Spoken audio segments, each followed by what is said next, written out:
Mesdames et messieurs, vous savez, dans le monde actuel, dans tous les pays, vous avez deux acteurs majeurs. Vous avez la direction politique du pays et les militaires qui travaillent sous ses ordres. Ils font tout pour qu'il y ait de l'ordre, pour qu'il y ait la cohérence entre les discours des politiques et l'action des militaires. Lorsqu'il n'est pas ainsi, le pays ne peut pas résoudre ses problèmes. Au Mali, nous nous sommes trouvés dans une situation, j'expliquais souvent aux gens en parabole, on dit que l'armée de l'air est tombée par terre et l'armée de terre a foutu le camp à l'air. Donc il n'y a plus d'armée. Donc le discours du politique ne pèse rien du tout. Je l'ai toujours dit, un discours politique qui n'est pas adossé à une armée forte, c'est une feuille volante. L'autre image que je donne aux uns et aux autres pour les sensibiliser, c'est que le Mali s'est trouvé comme un mur qui risque de tomber. Tout le monde a baissé les bras. Contre sur l'extérieur, les militaires sont venus tenir par les mains le mur pour qu'il ne tombe pas. Donc le Mali. Ils avaient le choix, il y avait des gens derrière eux qui se moquaient, qui tirent son pantalon par le bas. Soit il laisse le mur, il tient son pantalon, ou il tient le mur pour qu'il ne tombe pas, quitte à ce qu'on enlève le pantalon et se moquer de lui. Et les militaires maliens ont décidé de tenir le mur et laisser les autres enlever le pantalon. Ils se sont mis à se moquer de l'armée. Au Mali, il n'y a pas de militaires, ils sont bons pour les coups d'État et les défilés. Au Mali, quand ils tirent, les militaires fuient. On va dans les organisations internationales, devant les parlements ou les sénats d'autres pays, on se moque de l'armée, ils vous applaudissent. Mais les uns et les autres ne comprennent pas. Tout ça, c'est pour travailler notre cerveau et créer chez nous le complexe d'infériorité, pour nous faire comprendre qu'on ne peut pas résoudre nos problèmes sans les autres. Or, tous ceux qui comptent sur l'extérieur uniquement pour résoudre leurs problèmes, ils ne pourront jamais avancer. Vous savez, dans le cadre de la sécurisation du Nord, il y a eu les événements malheureux de Gao, Bamba, Tombouctou et Bourem. Mais en réalité, tous ceux qui ont parlé, vous avez écouté les messages. Tantôt, c'est le représentant de la CEMA qui fait un message. Tantôt, c'est le GINIM, le GICM. Tantôt, c'est ce qu'ils appellent le CSP. On se demande qui est au centre. En vérité, tout ça, c'est de la poudre aux yeux. Le Mali est en lutte contre les groupes terroristes et leurs sponsors qui sont déterminés à nous faire regretter pourquoi nous avons demandé le départ de l'aménagement et que nous ne prendrons pas les bases maliennes. Tout le reste, c'est de la poudre aux yeux. C'est pour nous manipuler. Ces bases, nous allons les prendre. Le tournant de Bair n'a pas été digéré par les groupes terroristes et leurs sponsors étrangers. Ils ont commencé avec les soutiens locaux à intoxiquer l'opinion, à paniquer les uns et les autres. Parce que nous sommes un pays où les gens ne sont pas habitués à la guerre. Il faut que les Maliens s'organisent et s'habituent désormais à défendre leur pays. Et vous entendez les gens, à Tombouctou, les villages, les camions s'embourbaient, mais maintenant c'est un camion s'embourbe, on dit que c'est parce que l'armée n'est pas là. Il y avait les engins explosifs improvisés, maintenant quand ils sortent, on dit que parce que l'armée n'est pas là. J'avais dit aux uns aux autres qu'aujourd'hui, tout convoi de camions qui veut être sécurisé pour rentrer à Tombouctou peut le faire avec l'armée. Mais il ne faut pas oublier qu'on est en guerre. Donc les choses ne peuvent pas être faciles comme avant. Il faut intégrer cette donne-là. Et cette guerre, elle est non seulement physique, mais elle est communicationnelle. Il s'agit d'amener les gens à la fragilité intellectuelle, morale, pour pouvoir les dominer. Pendant qu'on réglait cette question, ceux qui n'ont pas digéré la perte de Ber, ils ont fait ce que vous savez, à Tombouctou, à Goundam. Dès que les gens ont pris le camp, certains se sont mis à faire des tweets pour dire qu'ils ont pris le camp. Quand l'armée a riposté, je vous parlais tout de suite de l'armée de l'air, un vaste pays comme nous, toute personne qui le dépossède de son armée de l'air travaille contre lui. Or, c'est ce qui avait été fait avant. Tout a été fait pour que nous n'ayons pas de vecteurs aériens. Et il s'est trouvé des hommes ici qui détournaient les fonds destinés à acheter des vecteurs aériens pour les mettre là où nous savons. Et nous avons décidé, depuis la rectification, sous la haute conduite du président de la transition, du ministre de la Défense, avec l'accompagnement du CNT, à restaurer l'outil de défense du Mali, à restaurer notre armée de l'air. Et c'est elle qui a fait la différence hier. Je ne reviens pas sur les commentaires. Et les messieurs se précipitent et disent, oui, nous avons occupé, ce n'est pas pour rester. Mais ça, c'est la razzia. Donc vous venez, vous tuez les personnes, vous brûlez tout, vous retournez. Qui peut nous dire que c'est pour construire le Mali? Non. C'est pour nous intimider. Nous ne serons pas intimidés. Parce que nous avons le sens de l'histoire. Parce que les gens jouent sur le fait que les Africains oublient. On n'invente rien. Tout ce qui se fait maintenant se faisait avant. Vous savez, quand on faisait la conférence de Berlin, le 15 septembre 1884, au 16 janvier 1985, parmi les grandes résolutions pour tromper les gens, on a dit que c'est pour régulariser la circulation sur les fleuves Niger et Congo. En réalité, c'était pour venir détruire tout ce que les Africains avaient pour qu'ils aient les leurs. Mais c'est ce qu'ils sont en train de pratiquer aujourd'hui. Seulement, ils utilisent les groupes terroristes au lieu que ce soit eux qui le font. Mais j'ai beaucoup apprécié la réaction des populations de Gao. Et je voulais dire à l'imam qu'on appelle de la mosquée du Koweït, je voulais lui dire Djanjo Ambamana. Parce que pendant qu'il y avait les explosions dans le camp de Gao, il prêchait dans sa mosquée. Il remontait le moral des populations de Gao qui ne vont jamais faillir. Et il disait aux terroristes que 2023 n'est pas 2012 et qu'ils les trouveront des pieds fermes à Gao. Donc, au lieu de démoraliser les populations, elles se sont réorganisées. Et je voudrais lancer un appel à ces populations d'être soudées. Ceux qui sont morts, ils sont morts pour le Mali.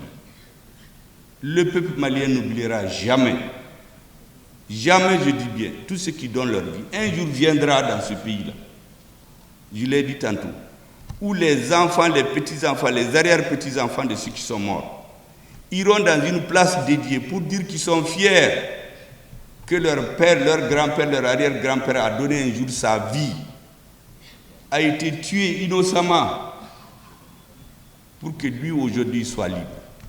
Nous sommes en train de travailler pour l'histoire et l'avenir. Il faut que les Maliens le comprennent et que nos frères de Tombouctou, de Gao, de Kidal, de Tessalit, de Menaka, tous ceux qui sont au nord le comprennent. Le Mali a dit qu'il y a des choses qui ne sont pas négociables. C'est l'unité nationale,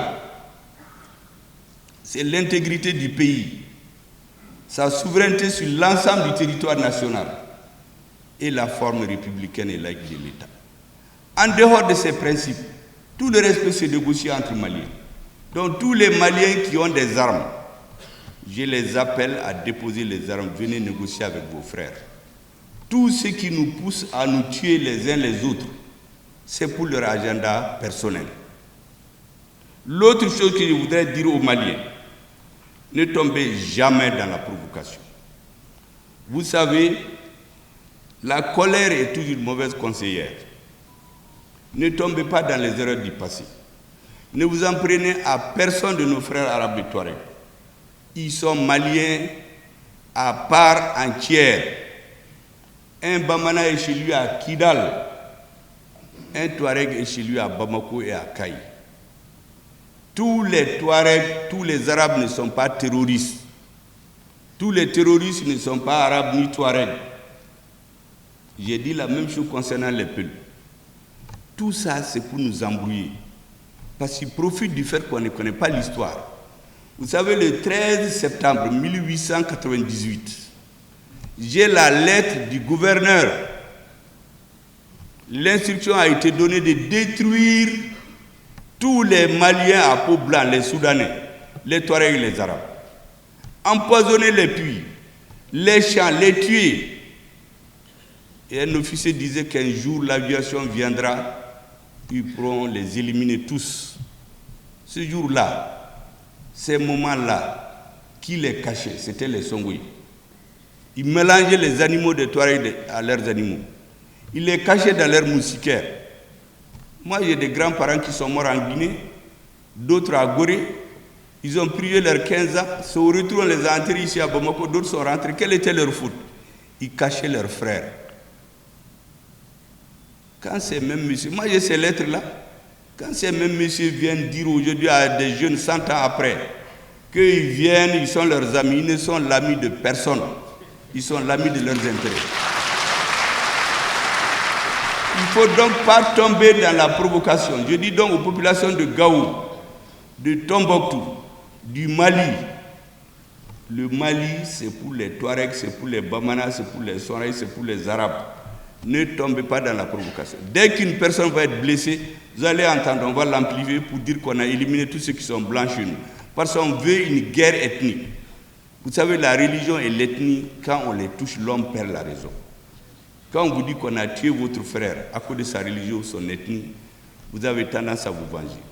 J'en appelle donc aux Maliens à ne pas tomber dans leur provocation. Les discours changent. Les acteurs changent. C'est ça, c'est ma, Jinim, ça ne change rien. La réalité, c'est les groupes terroristes. Et nous allons les combattre.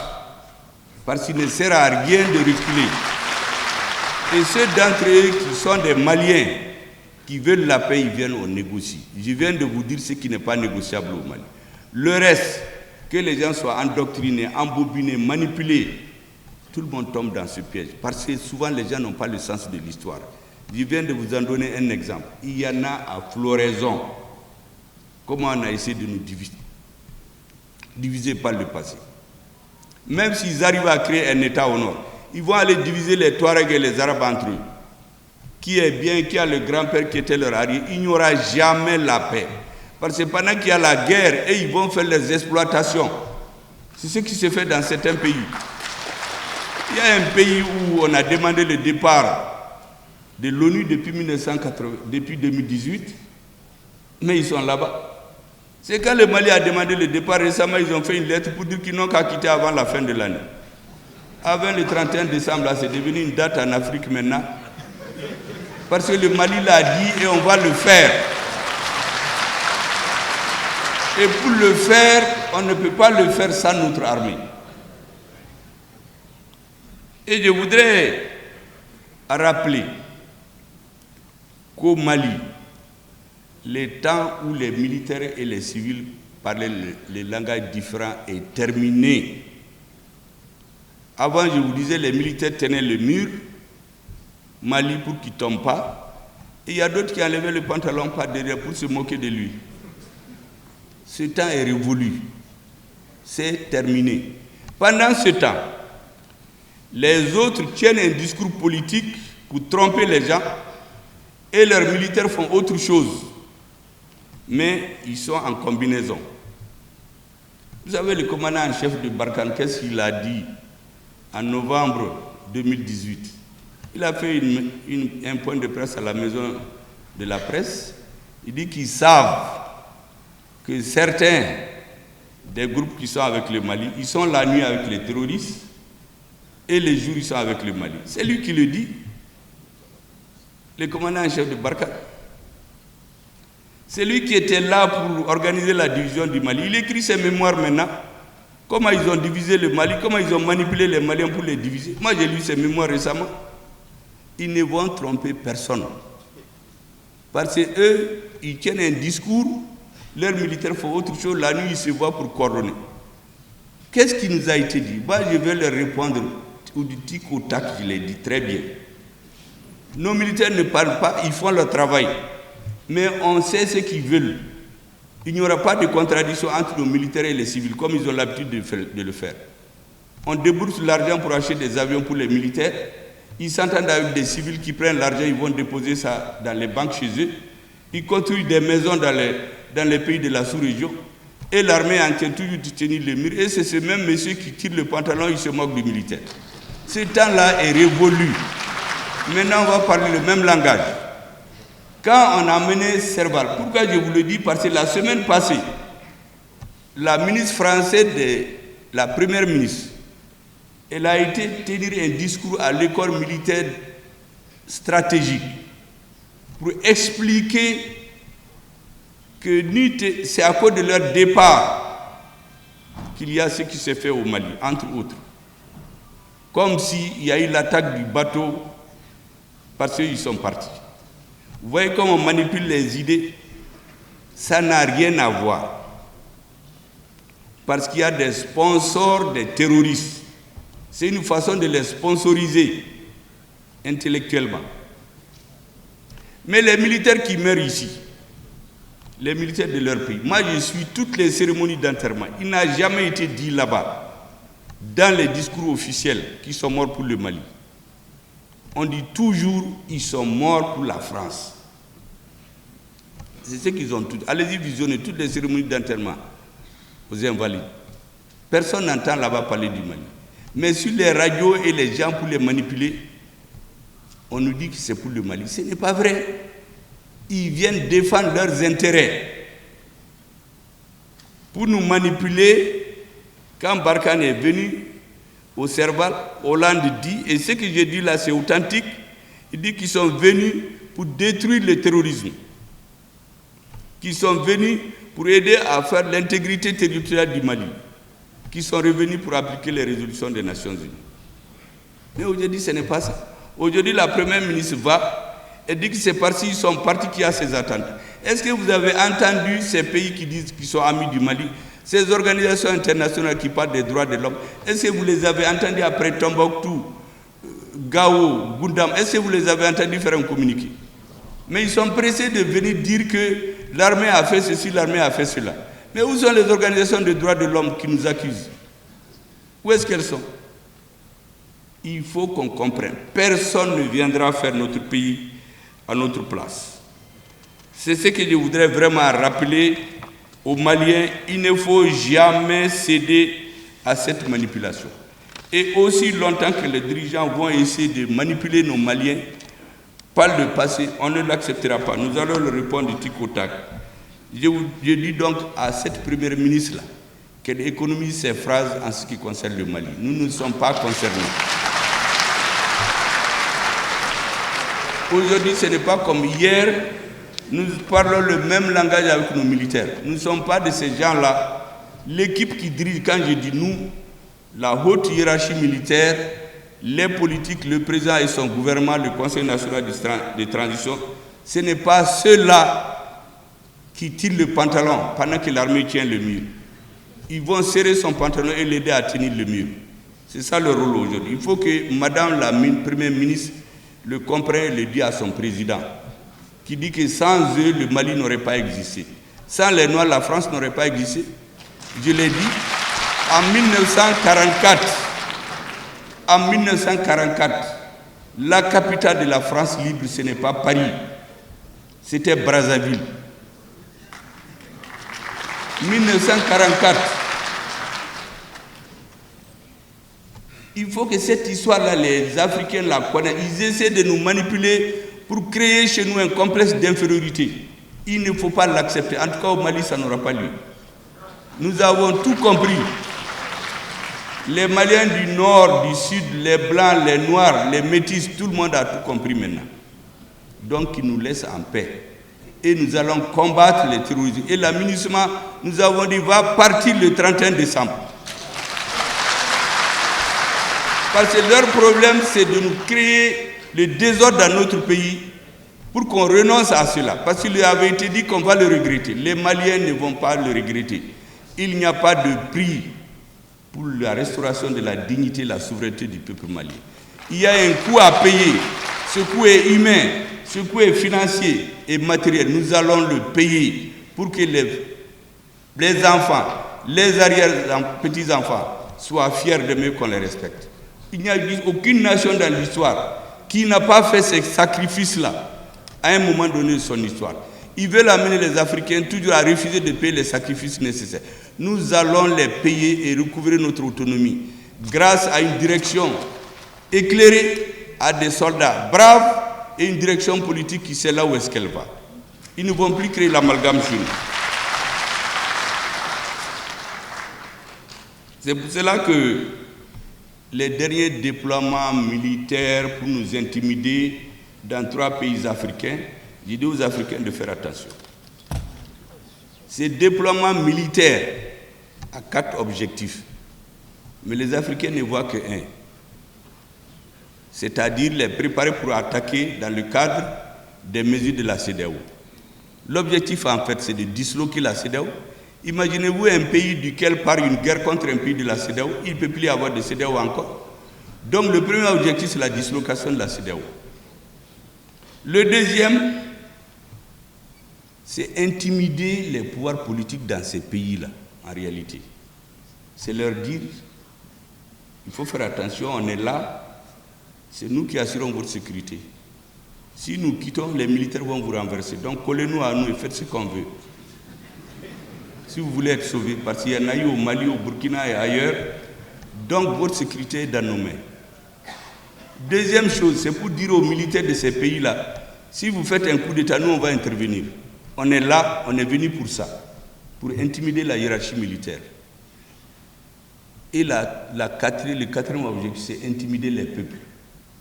Les peuples vont dire, ah, il y a des grosses bases étrangères à côté de notre pays, il vaut mieux arrêter les manifestations. Donc on intimide celui qui est au pouvoir, on intimide les peuples, on intimide les militaires et on casse la CEDEAO. C'est ça leur objectif. Mais ils ne vont pas nous tromper. En tout cas, au Mali, celui qui veut venir chez nous là, nous l'attendons des pieds fermes. Mais il faut que les Africains fassent une lecture holistique. Tout ce que ces gens-là font, ce n'est jamais ce qu'ils disent. Aujourd'hui, c'est le côté embargo de la CEDEAO, attaque de la CEDEAO qu'on voit. Mais comme je vous l'ai dit, ils ont d'autres objectifs. Il faut que, comme je l'ai dit aux Nigériens, qu'ils fassent preuve de patience. Quand le peuple ne veut pas qu'une armée étrangère reste dans son pays, elle ne restera pas. Ils finiront par partir. Quand vous voyez les pays occidentaux s'accrocher à un individu, c'est qu'il est en mission. Même les terroristes, pour les libérer, nous faisons la différence. Il y en a auxquels ils tiennent comme à la plumette de leurs yeux. Ça, c'est les agents de services spéciaux. Il y a les autres terroristes, les autres personnes enlevées, on négocie pour les enlever dans 2-3 mois après. Mais quand c'est un agent à mission spéciale, il n'est pas traité comme les autres. Un président qui est dans une chambre, il n'a pas de téléphone, il a son peuple dehors, vous dites que c'est avec lui que vous parlez.